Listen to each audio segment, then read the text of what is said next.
গুম সংক্রান্ত কমিশনের একটা বড় একটা দায়িত্ব। ওনারা কিন্তু এটা সুচারুভাবে সম্পূর্ণ করছেন।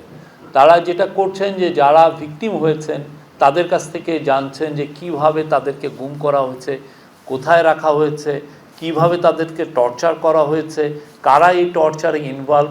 তো সেই সূত্র ধরে যারা যারা টর্চারে ইনভলভ ছিল, তাদের অনেক যারা পারপিটেটর ছিল তাদেরকেও অনেককে সামন করে তাদেরকে ইন্টারভিউ নেওয়া হচ্ছে, যাদেরকে বা এই পুরো ফোর্সগুলোর সাথে কথা বলে ইন্টারভিউ নেওয়া হচ্ছে।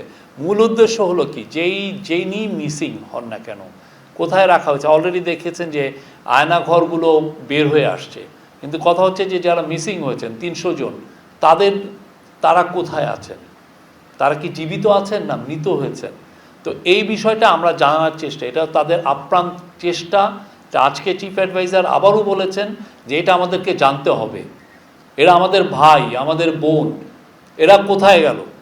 এই জিনিসটা এদের যে করেই হোক এটা আমাদেরকে সন্ধান করতে হবে। এবং এটা একদিনের স্ট্রাগল না, যতদিন না লাস্ট যেই লোকটা পর্যন্ত, মানে লাস্ট ম্যান যিনি হারিয়ে গেছেন, মানে 300 জনের মধ্যে লাস্ট যে লোকটা, প্রত্যেকটা লোককে যতক্ষণ না খুঁজে বের করা হচ্ছে কোথায় তাকে কি মেরে ফেলা হয়েছে নাকি, বা তার মেরে ফেলা হলে তার কবরটা কোথায়, যতদিন না আমরা জানছি, আমরা গুম কমিশন সেই বিষয়ে কাজ করছে। এটা নিয়ে তাদের পুরো কনসেন্ট্রেশন সেই জায়গাটায় আছে।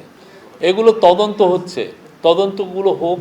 এবং আমি বলি সবাইকে, আপনি একটু ধৈর্য ধরেন, তদন্তগুলো যারা করছেন খুবই সিরিয়াসলি তদন্ত হচ্ছে। এবং সেটা ওনারা একটা যখন ফাইনাল রিপোর্টে অনেক কিছুই উঠে আসবে।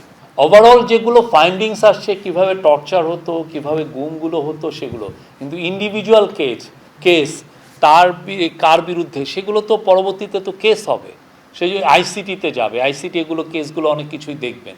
তো সেই জন্য এখন এগুলো সত্যিকার অর্থে আমরা রিভিল করতে পারছি না। অবশ্যই যারা যারা এই গুমের সাথে জড়িত তাদের বিচার বাংলাদেশের মাটিতে হবে। তো এই পুরো এখনও তো আমাদের কাজগুলো হচ্ছে। আপনারা দেখেছেন যে 1850টা কেসের মধ্যে 1350টা স্ক্রুটিনাইজ হয়েছে। আরও আমরা যেটা এখন পর্যন্ত আমরা জানি যে সাসপেক্ট করা হচ্ছে যে 3500-এর মতো গুম হয়েছে। তো এই পুরো কেসগুলো ওরা কোথায় গেল, তাদের সন্ধানটা, এই কাজগুলো খুব স্লো, কাজগুলো খুব ডিটেলে করতে হয়। এই পুরো কাজগুলো হোক, যারা যারা জড়িত তাদের সবাইকে বিচারের সম্মুখীন হতে হবে।